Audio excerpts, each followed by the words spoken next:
Hello, this is Chuck Ridgway, Automation Technology Manager at Horner. Thanks for joining us for another Tuesday live stream.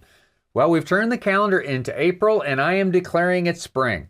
Whether it's warm in the Midwest or not, I'm declaring it spring, so I've turned in the long sleeve plaid for the short sleeve kind of springy prints. Maybe some flowers, maybe something else. To make us kind of feel like it's springtime, whether it really is or not, at least by the thermometer. Okay, well, all through April, we have 5 topics, count them, that are all customer requested, starting with today. Using high-speed counter outputs. Now, I love it when we get requests for topics, and there are lots of ways that you can make your request to us. You can send us an email. You can talk to your tech support engineer. Maybe the best way is just to comment on one of our videos on YouTube, and we'll see those comments right away, and we'll get your topic scheduled. We might have some questions for you on specifics for your topic, but we love it when we get custom topic requests. All right, so without further ado, let's break down today's topic on high-speed counter outputs. We're going to start off today's topic by talking about different applications for high-speed outputs. We're going to describe what are the high-speed output functions that are available by product line. We'll go through the 4 major product lines there. And don't worry, there'll be plenty of demonstrations throughout. Here we go. All right, let's start talking about the different applications in which you can use high-speed outputs. All right, you can use high-speed outputs for PWM. What would PWM be used for? Well, PWM stands for pulse width modulation. And there are some devices, drives as an example, which will take a PWM signal and use it to control speed, for instance. Okay, so the duty cycle of 0%, in other words, the signal being completely off, will cause the drive to be at minimum speed or say 0 speed, whereas maximum speed will be when the signal coming to it is at 100% duty cycle. So maybe it's a 1K signal, 1000 hertz, and if the duty cycle is 0, all right, in other words, it's off for all intents and purposes, the drive will go to minimum speed. If the duty cycle is 100%, in other words, continuously on, the drive will be at maximum speed. And then in between, for instance, 50% on and 50% off for that duty cycle of a 1K signal, it'll be at 50% speed, that sort of thing. So that's a PWM style output control, or the output is from the OCS. The input to the drive, for instance, is going to be used to control speed in this example. Very similar example for frequency, but this time instead of the duty cycle being the key to controlling minimum or maximum speed, the specific frequency is used. So in other words, the drive that we're controlling through a frequency signal is measuring the frequency of the signal to determine what speed it should be running at. So maybe 1000 hertz corresponds to maximum speed, and 0 hertz corresponds to minimum speed, and therefore it measures the frequency of that signal the OCS is sending it and determines what speed it should be running based on that. So at 500 hertz, for instance, in this example, it would be running at 50% speed. Okay, what are some examples of some programmable limit switch applications? Well, it could be that you want to turn an actuator on at a very precise machine position that is independent of logic scan. In other words, so regardless of where the PLC or the Horner OCS is in its logic scan, effectively you want to turn an output on at a very precise location. Example, maybe you have a stamping press, okay, which has a 0 to 360 degree machine cycle, and maybe you want to energize an extractor at exactly 200 degrees of that cycle. So there'll be an encoder or some other position sensor that will be connected to the high-speed counter circuitry of the OCS in our case. And then we want to make sure that output fires precisely at the right spot so that the extractor can go grab the part while the press is open and available for it, and not at any other time, because then you could have a big crash, which would obviously not be good. So these are the typical high-speed output applications that, we're talking about today. Now, there's also stepper outputs, but we've done videos on stepper outputs before, so we're not going to be covering stepper outputs as part of this particular topic today. Okay, now let's talk about the functionality on each product line. Now, from this chart, it makes it look like every product line, every OCS product line, has precisely the same functionality. Well, they all support the basics of PWM outputs and frequency outputs and programmable limit switch and cam type outputs. However, there are some variation from series to series in terms of precisely how that's accomplished. Okay, and not all of the series support stepper, but again, we're not covering stepper in this particular topic today. Okay, so if the functionality is similar by series, but there are some significant differences, then how do you navigate that? Well, the key is you start with the user's manual, okay?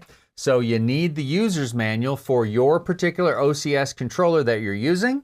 And in that user's manual, you will find a section. If you look at the table of contents, you'll find a section that details the high-speed I/O.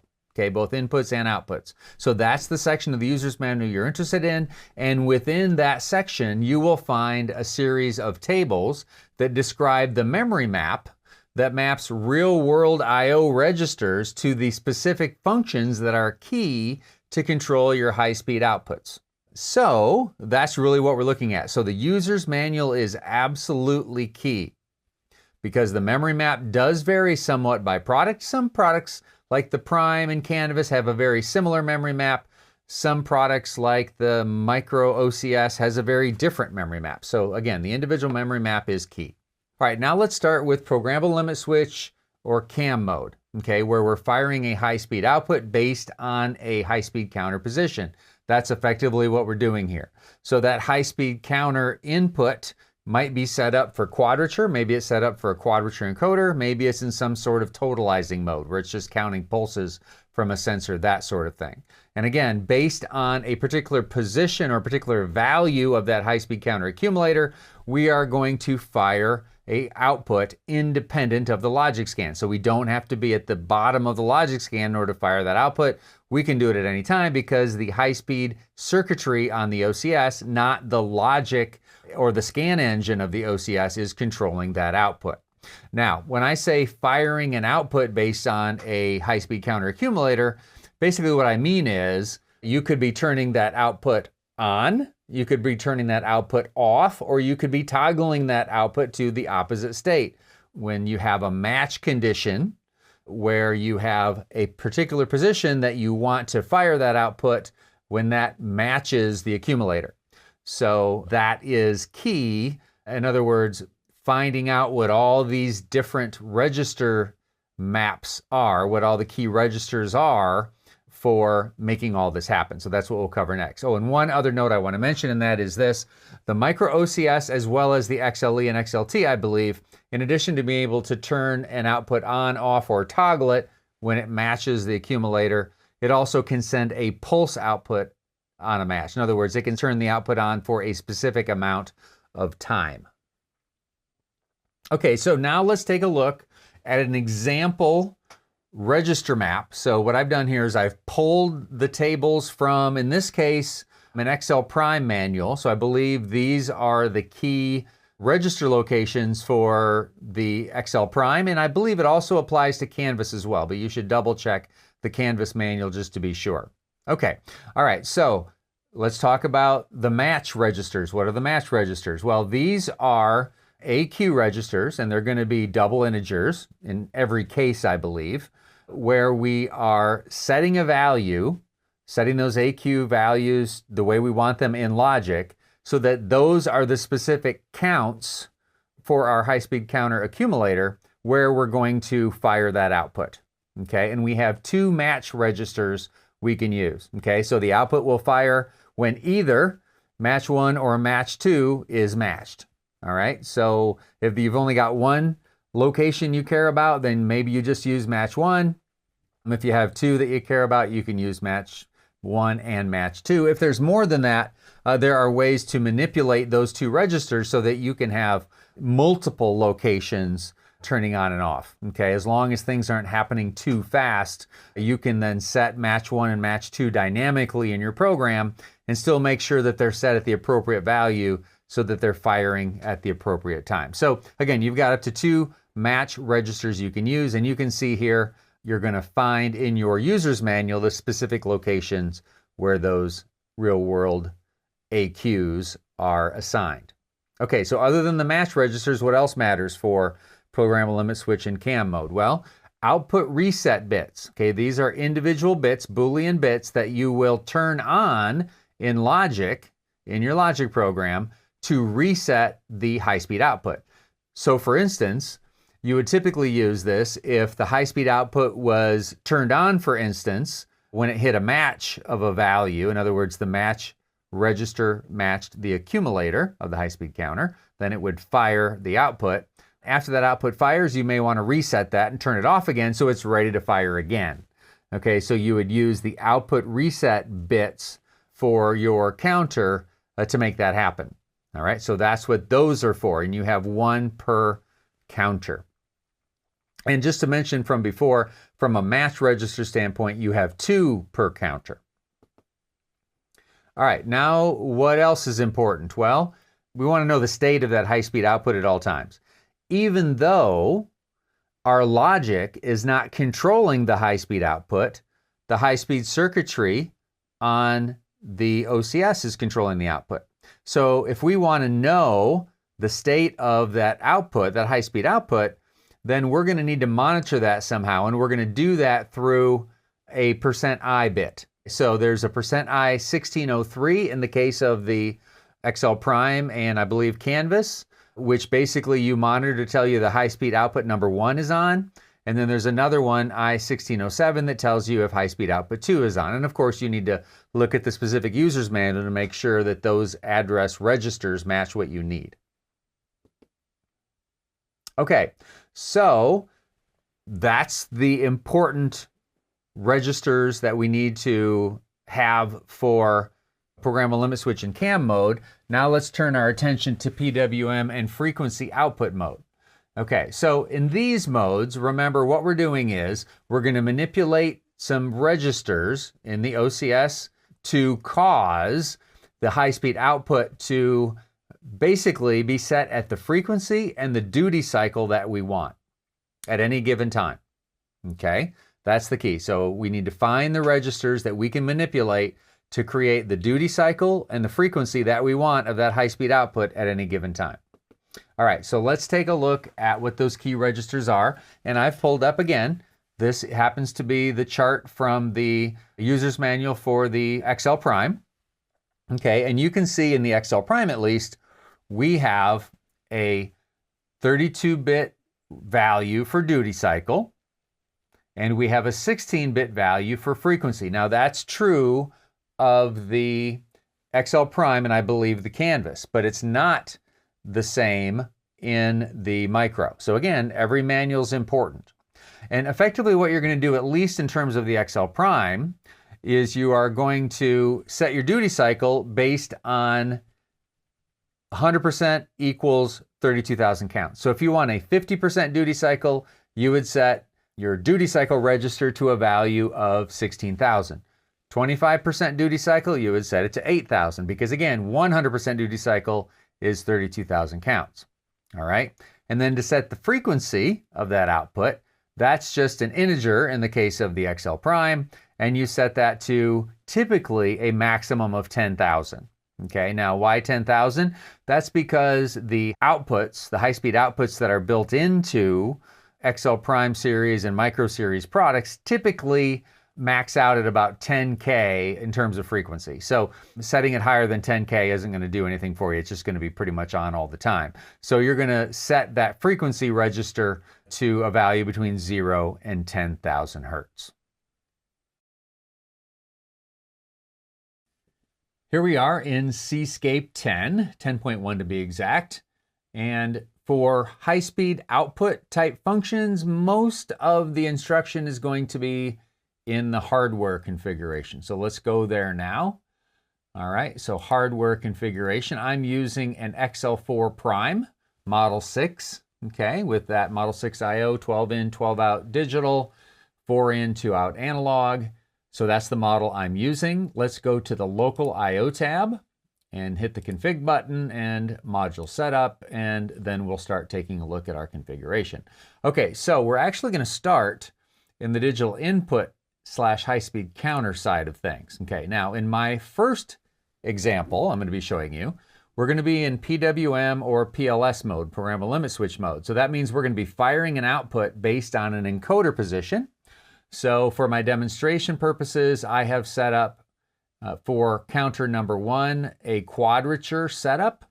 Okay, so simulating a quadrature encoder using my handy dandy I/O simulator. Okay, so that's what's happening on the high-speed counter input side of things.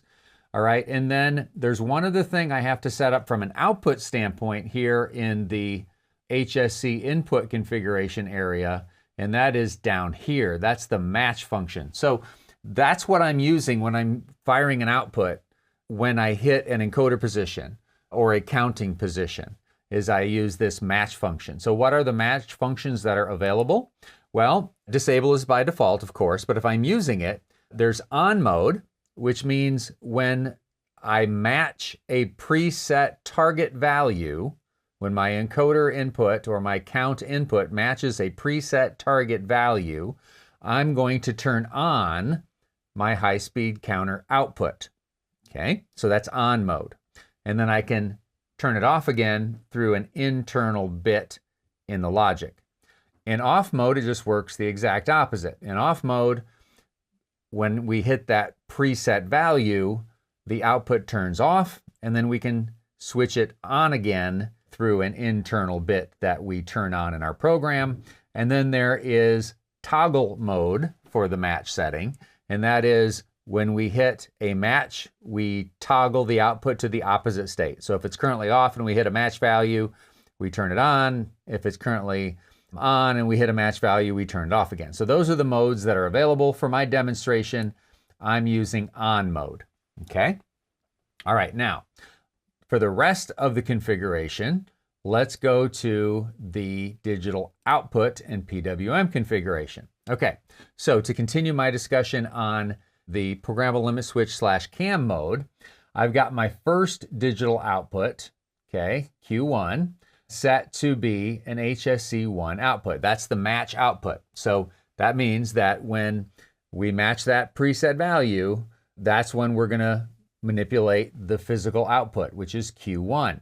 All right, now the other demonstration I'm doing for you is with Q2, and that is we're going to use it in PWM mode. Okay, and PWM mode could mean either that we're going to set Q2 to a constant frequency and vary the duty cycle. That would be kind of considered PWM type operation. Or it could be frequency mode as well, where we want to vary the frequency maybe on Q2, and maybe we leave the duty cycle always at 50%, and we vary the frequency on Q2, okay, that physical output. So that's what we're demonstrating for the second high-speed output. All right, now, we talked about in the slides, we showed you kind of the key registers involved for some of these high-speed outputs, and that's going to vary by the product you're using. And for this demonstration, we are using the XL4 Prime series in 2 counter mode. Okay, that's the most common mode that people use with an XL series or XL Prime series or a Canvas series for that matter. They pretty much match pretty close, at least in the Canvas series, as you saw from the slides. Okay, let's take a look at things on the bench. All right, let's start with our CAM and programmable limit switch demo here. So what we've got is I've got my handy dandy I/O simulator connected to my Model 6 XL4 Prime, okay? And on the first screen here, we are demonstrating the CAM and programmable limit switch functionality, okay? Where our high-speed output turns on based on an encoder position. Okay, so right now we're set up so that we're going to turn on the output at 200, a count of 200 hertz. Or I'm sorry, not hertz, but a count of 200. And then we're also going to turn on the output at a count of 300. Okay, and then in between, we're going to manually turn the output off in between those two particular locations. So that's the mode we're using here, where the match is set to on mode, and then we manually turn it off. Okay, and there's different modes you can use. You can also use a toggle, where the first match would turn it on, and the next match would turn it off, and et cetera, et cetera. Okay, all right, so let's demonstrate this here. I will turn my encoder. You should see the encoder position counting up, as you can see there. Okay, now when we get to 200, you should see the output turn on. Okay, both on the screen and on my I/O simulator. So let's hurry up and get there. Okay, now we've gotten there. I'll go ahead and pause here. You can see that both on the screen and here with the handy dandy I/O simulator, we can see that the output is on. Now it's Q1 electrically over here, but what we look at on the screen here is actually a special I bit for high-speed output number 1. It's %I 1603, and if this happened to be high-speed output number 2, which it's not, it would be %I 1607. That's the map for the prime and canvas series in 2 counter mode. Okay, so now I can manually, if the encoder continues to count up, you can see the output staying on. In Logic, I can manually turn a bit on that will clear the output. Now, what bit is that? Well, in this particular case, I am turning it off using Q1606, which is the bit that I toggle on and then off again to reset high-speed output number 1. Okay, and as the encoder marches up towards 300, when we get to 300, you should see it turn on. Okay, there you go. And again, we can manually turn it off. And it doesn't matter whether we reach this preset while counting up or reach the preset while counting down. You can see that the output will turn on regardless of what direction it approaches the match from. And you can then, of course, reset the output. So that is CAM and PLS mode, high-speed output mode. And again, we're using it in on mode. The match mode is on. All right, now let's take a look at our PWM and frequency output mode. Okay, and for this in the configuration, output number 2, this is the one here, output number 2, Q2, that we are going to use as either the frequency output or the PWM output. Now remember, with frequency, we're setting a constant frequency output with a 50% duty cycle typically. In PWM mode, usually we're doing a constant frequency, let's say 1K or 2K or 5K or 10K, and varying the duty cycle. Okay, so, but to do that, you manipulate the same 2 registers in either case for whether you're trying to vary the frequency or whether you're trying to vary the duty cycle. All right, so let's set up something with, let's say, a 50% duty cycle. Our duty cycle register here is based on 32,000 counts. So if I want a 50% duty cycle, then I'll set that to 16,000. And then I will set my frequency typically anywhere between 0 and 10,000 hertz. The standard outputs that are used with almost every OCS are good for about 10,000 hertz. Now we do have a special accessory for the Prime series and the XL series that you can add on under the hood, if you will, that can bump your output frequencies way up and even support 5-volt output signals instead of just 12 and 24-volt output signals. But typically, if you're using the built-in outputs, you're looking at strictly a limit of 10K. All right, so if we wanted to set this to, let's say we're going to set it to 5K. Why such a low frequency? Or not 5K, to 5 hertz. Why such a low frequency? Well, I need something low enough where you can see what's happening. Okay, so this is a 5 hertz signal with 50% duty cycle. Okay, if we change that to 1 hertz, you can see now we have a 1 hertz signal with a 50% duty cycle. Okay, now let's say we want a 25% duty cycle. All right, then we would change this down to 8,000, because remember this is 32,000 equals 100% duty cycle, so 8,000 would equal 25%. And you can see we're still flashing at 1 hertz, but the output is only on 25% of the time. Okay, so that's how you can perform your PWM or frequency type functions, and that's by manipulating those two registers, the duty cycle register and the frequency register. And of course, you have to check your register map for your high-speed outputs to see which specific registers that you need to manipulate based on the hardware you're using. So that wraps up our topic for today. Here's our weekly reminder to sign up for training this year in 2025. We've got classes in both the second and the fourth quarter, both basic and advanced, so sign up and get your slot reserved. Okay, lots of trade shows this year. The next one is the biggie, mid-May in Detroit. Make your plans today to attend Automate in Detroit, Michigan. It's the biggest automation show in the United States. It's coming up in just a few weeks, and we've got a lot to show you there. We'd love to see you in Detroit in May at Automate. Okay, lots of ways to interact with Horner online, including our website that you can see there on the screen, our YouTube channel, as well as on LinkedIn. All right, I mentioned earlier, we've got 5 topics this month that are all about custom requests from customers, and I love that. So here are the next 4. Of course, we've just covered 1 today. And next week, specifically, we're going to be talking about implementing user security in the micro OCS. So the micro OCS doesn't necessarily have a canned user security function, but there's still plenty of ways that you can implement a really effective, customized user security approach in the micro OCS. Okay, if you haven't subscribed to our channel, don't hesitate to do so. It doesn't cost anything. And if you choose notifications when you subscribe, you'll be notified every time we go live or every time we post a new video. Okay, so until next week, let's all get out there, enjoy the spring weather, let's hope, and do some good.